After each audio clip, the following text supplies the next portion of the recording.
All right, let's move on to problem 2. With the cycles of self-starvation induced by anorexia, the body is denied the essential nutrients it needs to function normally. Thus, the body is forced to slow down all of its processes to conserve energy, resulting in serious medical consequences. The body is generally resilient at coping with the stress of this condition, and laboratory tests can generally appear perfect, even as someone is at high risk of death. Electrolyte imbalances resulting from starvation can kill without warning.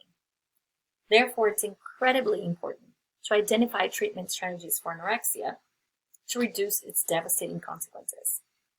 One question raised by Everett et al. In 1994 is whether family therapy is an effective treatment. To find out, they recruited 17 girls who participated in therapy and were weighed before and after the treatment. The weight of the girls is provided in the data set called FT-RES. So FT-RES is the family therapy research. So we will just load the data set. It's right here. And now it's there. 34 observations. Let's take a look. Now we have treatment as a true variable because we have before and after. And note, same girls before and after. Okay, this is a repeated measures type of design. So we measured the girls before treatment and we measured the same girls after treatment. Again, you can use the function show to kind of take a look at the data if you want in here in your R&D. And it's really important to look at structure because now the weight is a continuous variable. It's our response variable of interest. And our question requires an independent or explanatory variable, which is treatment. And that should be a factor in the analysis. And it should, at this week, have only 2 levels because we're learning to compare at most 2 means. So we have a numerical variable, we have a factor variable with 2 levels. So what kind of statistical test would be appropriate for answering this question? Comparing 2 means. If you're thinking t-test, you are right, but what kind of t-test? You would say. We learned 3 today. You have to think whether these means that are being generated are dependent or independent. If you're thinking dependent, you're right, because it's the same girls giving their weight before and after. So the 2 averages the 2 means are dependent on each other. So it's paired t-test because we want to determine if the average weight of females with anorexia differs before and after treatment. The data has 2 sets of weight observations, one before and one after treatment, that are not independent. Observations come from the same person. When 2 sets of observations have this special correspondence, they are said to be paired, requiring a paired sample t-test. Okay? If you didn't watch the lecture, you need to go back there where we explain this in more detail. Now let's check to see if it meets assumptions for t-test. Numerical data, yes. Independence of observation, yep. Here are the mean differences. So if you compute the mean difference for each girl, now the mean differences are independent from each other, right? And because we have random sampling of the girls, and they are less than 10% of the population. So again, the weight obtained before treatment and the weight obtained after treatment for the same girl are not independent from each other. But we can compute the difference in weight pre and post for each girl and create a variable which is weight difference, and we have 1 weight difference per girl, so the variable weight difference is independent, right? So every observation is independent of the next. Again, we discuss how that's done in the lecture, so please watch the lecture before working on the lab. It will be mean, it will take more time, but it will be much more effective to your general understanding and your ability to generalize to the independent activity and then later to the exam. All right? The other thing is to check whether the mean differences are approximately normally distributed. So we need to support that. And here I'm affirming that we can use t-test because the mean differences are approximately normally distributed. I'm making that claim, but then I need to support that. So when you're doing your independent activity, I'm going to ask you to state whether, whether the data meets the assumptions, what the assumptions are, and whether it's met, and then support that with analysis. So this is our analysis to check the distribution. For a paired matched samples t-test, you need to assess the distribution of difference scores. In the present example, we are comparing participants' weight before treatment to their weight after treatment.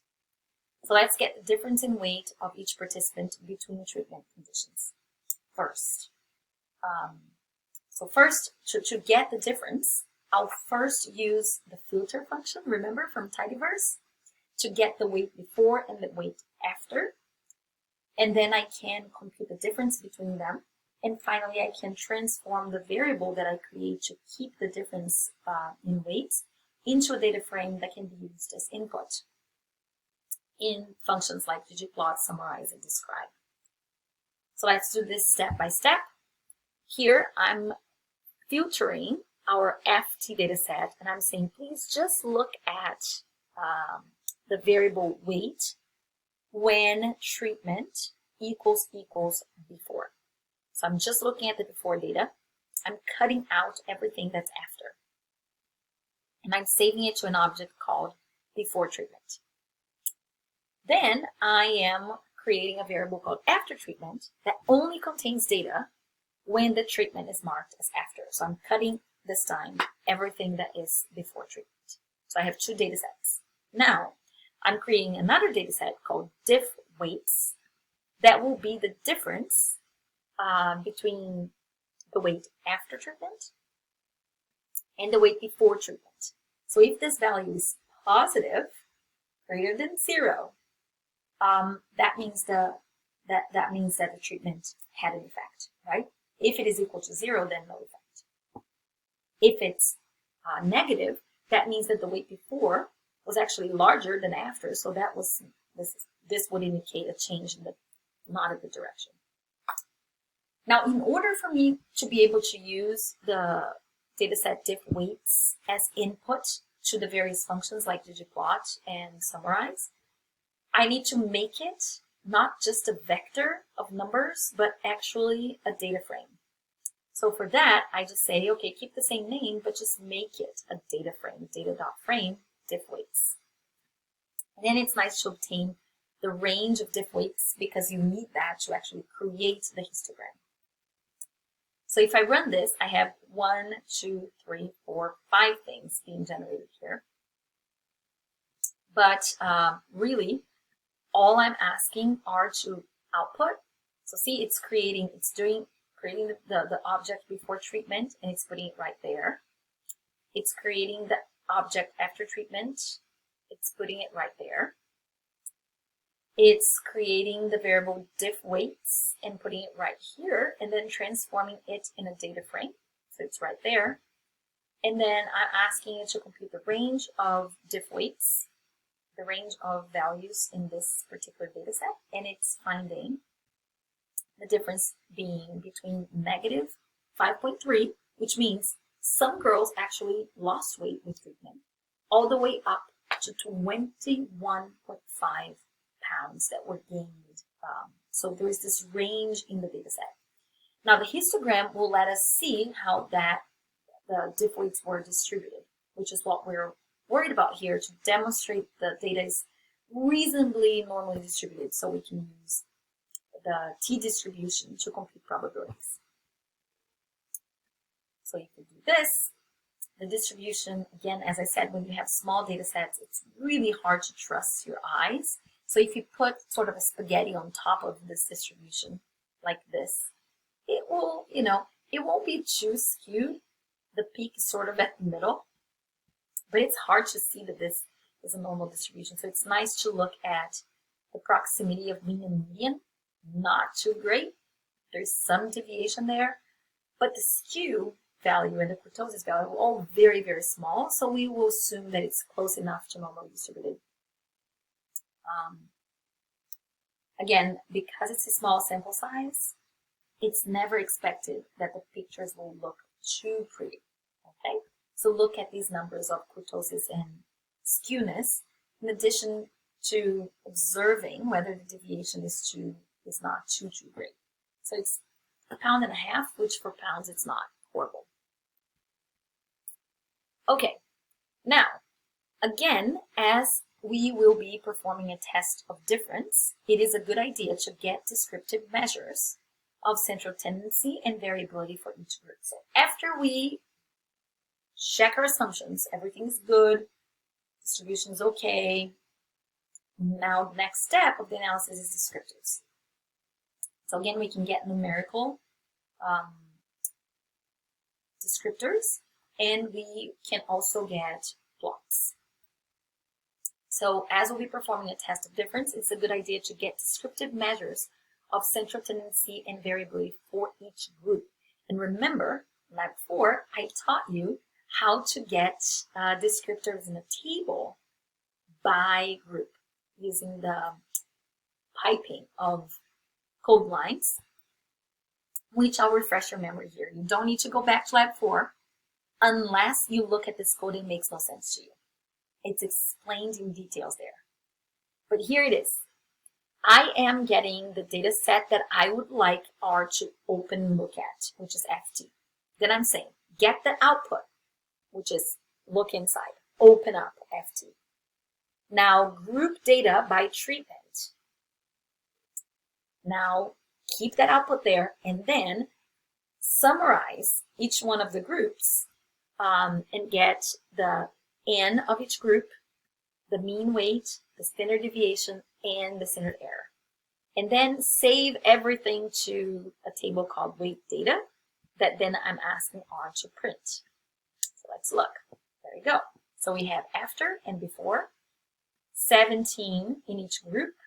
The mean for after was 90 pounds, 0.5. The mean weight before treatment, 83.2 pounds. So there is promising result here of an up in weight after treatment. Again, in the guided activity of lab 4, we learned to create plots to illustrate differences in mean. So this time we won't have just one bar, we'll have 2 bars. Paula, can I use lines? Can I use 2 box plots by each other? By all means. When you're running your statistics, I will be expecting to see your ability to display numerical variables in a table, and also your ability to create a summary plot. This time I'm creating a bar plot. In some other lab, I will practice again with you to create a line plot. But you can choose if you say, oh, I want a line plot instead. That's all good. So I copied and pasted the code from the prior lab in order to do this, making the appropriate changes. So the data set is FT, the X will be mapped to treatment, the Y to weight. Pretty much everything else is the same, except I'm changing the names of titles, subtitles, X and Y axis. This is to make the bar sit on top of the X-axis. And this here, I would honestly recommend you not use it from the get-go. And then you have to really take out the plus or the code will not run. So 2 things I'm asking you to do: take out the plus, take out this piece of the code, because it may, if you forget to adapt this for other data, you may end up with a graph that doesn't show your bar because, you know, maybe your average is below 50 and you're asking the y-axis to go from 50 to 115 and then it won't show up. So just make sure you don't use this control of the y-scale unless you really have an idea of what the range of the variable is. So if you press, you'll see the 2 bars. And we'll come back on the next video to interpret that. See you soon.